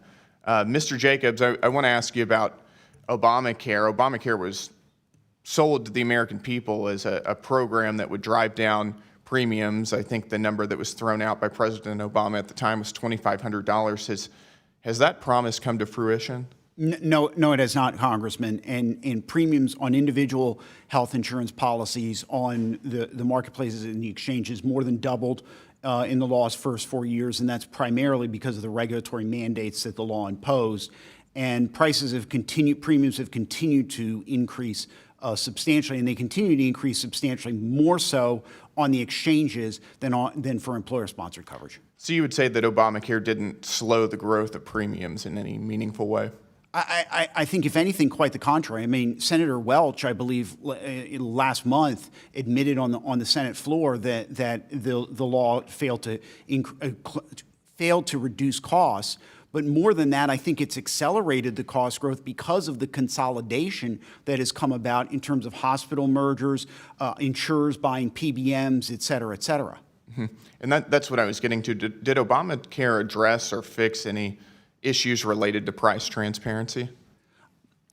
Ultimately, there have been regulatory efforts. Some of the Trump administration efforts were actually linked to regulatory requirements in the law, but I think we can and should do more. And I think we've also seen that hospitals aren't necessarily complying with that law either willingly or easily. Did Obamacare address or fix issues related to pricing disclosure? I think we need to do more, is what I would say. Got it. And it's your testimony as well, if I heard you correctly, that Obamacare actually exacerbated pricing issues related to healthcare consolidation. That's correct, and we've seen that in many areas. For instance, the Congressional Budget Office recently released a report on the 340B program and how the 340B program encourages increasing federal spending and consolidation. Now, Obamacare did not create the program, the 340B program, but it certainly dramatically expanded it, and is one of the reasons why it's continues to grow and continues to accelerate health costs. Got it. And there's, with the remaining 30 seconds, as you know, there's a lot of debate right now about potentially extending COVID-era enhanced premium tax credits. In your opinion, would that lower overall healthcare costs, or would it raise overall healthcare costs? The subsidy regime is inherently inflationary because once an individual hits their income in terms of how it's structured in the law, the percentage of income, every marginal dollar of a premium increase gets paid by the federal government.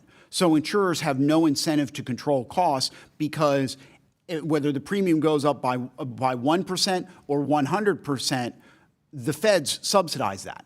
And so it's an inherently inflationary structure. We've seen the concerns about fraud. I think those reasons, coupled with the fact that enrollments have held steady thus far in open enrollment, all suggest that we should allow the enhanced subsidies to expire. Got it. Thank you. Thank you. I now recognize the gentlelady from California, Ms. Simon, for 5 minutes. Thank you all for coming today to be a part of this conversation. And I especially want to say hello to my constituent from UC Berkeley, Dr. Ivor Meyer. Thank you so much for being here. And I know we're talking about the affordability of healthcare and ACA credits, which I will expand on in my short remarks. But I want to say I'm a widow, and I lost my husband, who left me parenting 2 girls by myself. And he was diagnosed with a terminal cancer that was so rare. Only about 10 people in the United States get this cancer each year. And after 5 years, despite the intervention and the treatment, they all die. Kevin had T-cell prolymphocytic leukemia. And even with insurance, flying across the country to find just a little bit more time and getting into a clinical trial, it took all that we had. And post his passing, myself and my little girls were left with a mountain of debt, a mountain of debt. I'm so thankful to our insurance providers because without them, that debt would have been in the millions, not just a million. $27,000 a day for a bag of Campath that hung while he had immunotherapy every day for 9 months before transplant. I couldn't imagine where we would be, even though we struggled without health insurance. In January, there will be families, tens of thousands of them across the nation, maybe in the hundreds of thousands. They will see their rates but triple. Many of them will have no choice but to just bail out. We know that, and use emergency room cares. The Democrats and Republicans, for whatever reason, maybe we haven't independently, personally suffered enough in our own families to figure out how to put politics aside and get it right for families who are suffering, who are waiting on a call for a clinical trial. Families who are waiting for labs like the CRISPR lab to develop just one more innovation that might give dad or mom or that baby with TPN in her nose just a little bit more time. So all has been said on this panel, but one of the things that I think it's important for me personally and politically, having talked to thousands of families as a cancer mom and as a cancer widow, we can't innovate fast enough. You know, during the Congressional Black Caucus Foundation's annual legislative conference, I actually hosted a panel with OpenAI and Aikido Labs and the Hidden Genius Project and a brilliant scholar, Rashad Robinson, on how AI is transforming medicine and innovation. I'm from the Bay Area, the home of AI, the home of biotech innovation, and I'm so proud to represent that sector. I'm so proud to represent that region. We know that we can, in fact, democratize medicine. We can democratize innovation. New technologies, including AI, present exciting opportunities for patients, physicians, scientists, and families. We already know that AI is advancing life-saving early detection for cancer, Alzheimer's, right in Berkeley at the CRISPR lab. We know we are this close, Doc, you know this, to providing sickle cell patients with a new lease on life. This close. Unfortunately, the Trump administration took millions from that lab, leaving folks waiting. As someone myself who was born a preemie with a congenital visual impairment, I know how important these technologies are for disabled communities. I know how, as I talked about before, how important these technologies are for clinicians who, when my husband was diagnosed with TPLL, they were using, and you all know who are physicians, they were using up-to-date printouts. You know, up-to-date. Can you imagine in 10 years where we will be when physicians and pathologists will have the technology to immediately access gazillions of language models, again, to give patients and families more days? So I have some questions. I don't have the time, but what I am committed to doing here with you all in my district and beyond, and with members of this committee across the aisle, is engaging in a short and long-term conversation that hopefully involves action to get it right for the people who need us most. I want to thank you all for coming today. I can't wait to work with you all in my office a little bit more, hopefully a lot bit more, and to continue to be someone who yells from the rooftops about what our people deserve and what hopefully they'll get, and I'll yield back. Thank you so much. Mr. Frost. Mr. Chairman, I ask unanimous consent to enter to the record a Commonwealth Fund report entitled Expiring ACA Premium Tax Credits Could Lead to Nearly 340,000 Jobs Lost Across the United States in 2026. Without objection. And one more, this is from the Center on Budget and Policy Priorities, entitled By the Numbers, Harmful Republican Mega Bill Will Take Away Healthcare Coverage Away from Millions of People and Raise Families' Costs. Without objection. In closing, I want to say thank you again to our witnesses today for your testimony. And with that, I will yield to Ranking Member Frost for his closing remarks. Thank you so much to our witnesses for being here, and thank you so much to the chairs, plural, for having us here today. This conversation of healthcare affordability is incredibly important, very personal to so many people on this panel. And it is important that we look at what's right in front of us, which is the expiration of the Affordable Care Act tax subsidies. Like I mentioned, and I entered into the record earlier, my Republican colleagues on this hearing represent 738,000 people who depend on the Affordable Care Act tax credits. I'm in Missouri 7th, that's 59,000 people. In Wisconsin 6th, that's 34,000 people. In Alabama 6th, that's 56,000 people. In Arizona's 9th, that's 44,000 people.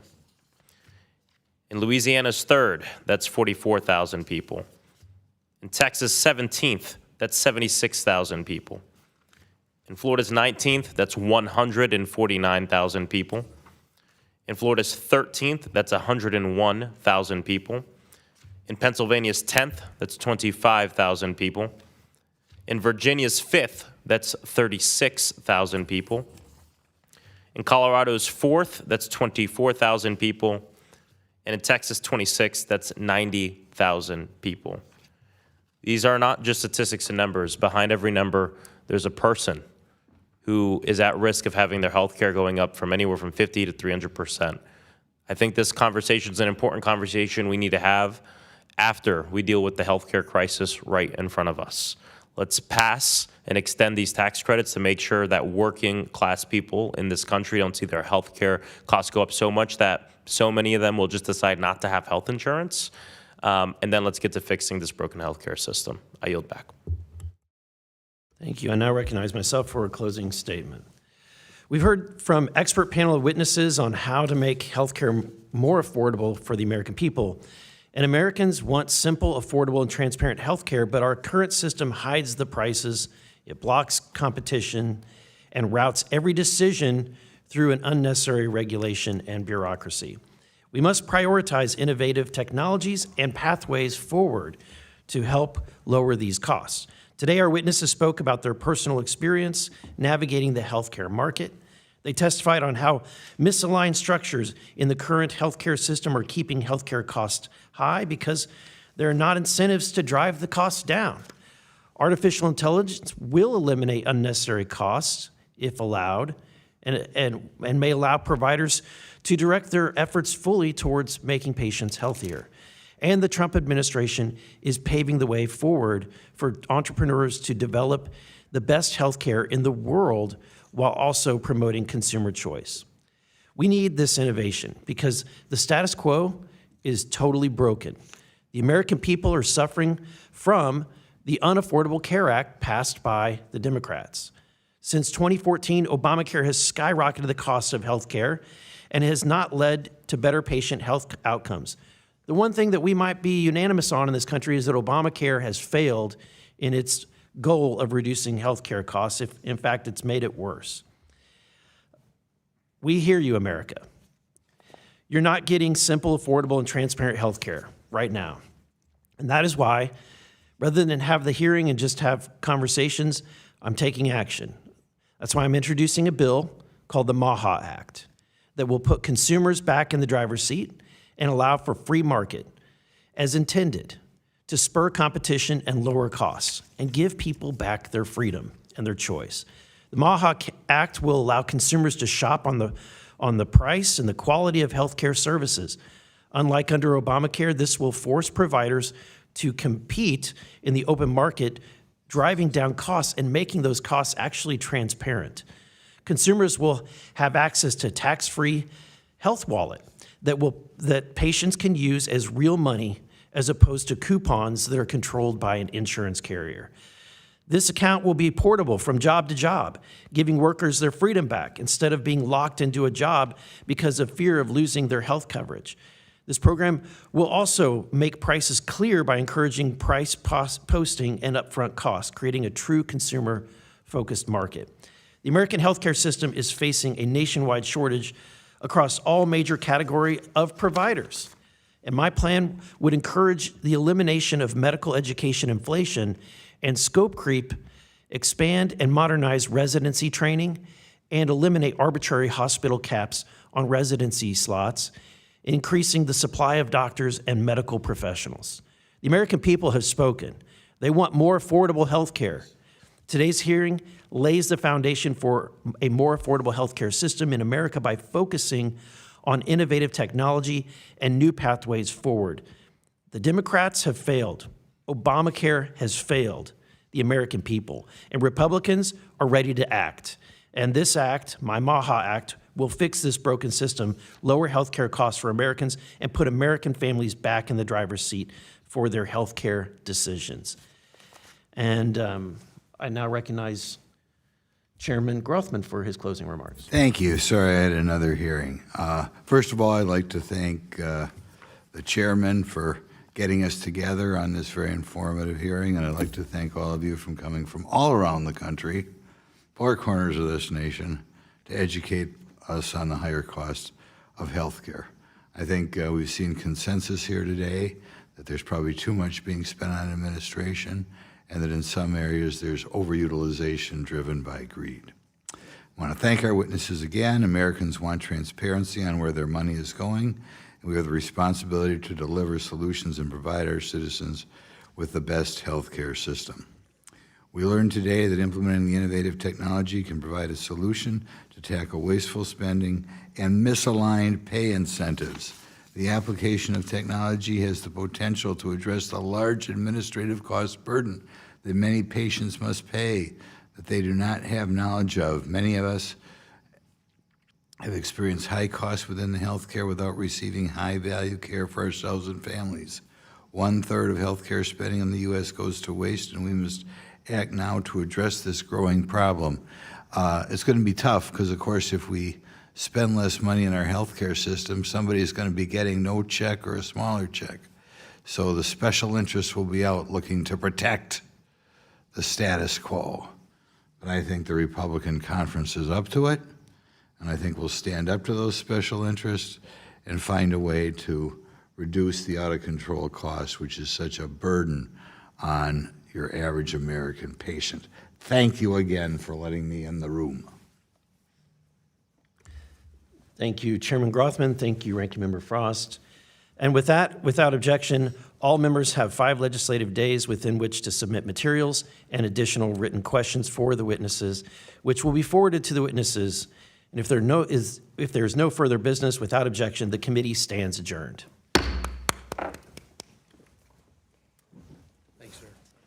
Is that okay? Let me go down and say hi to these folks.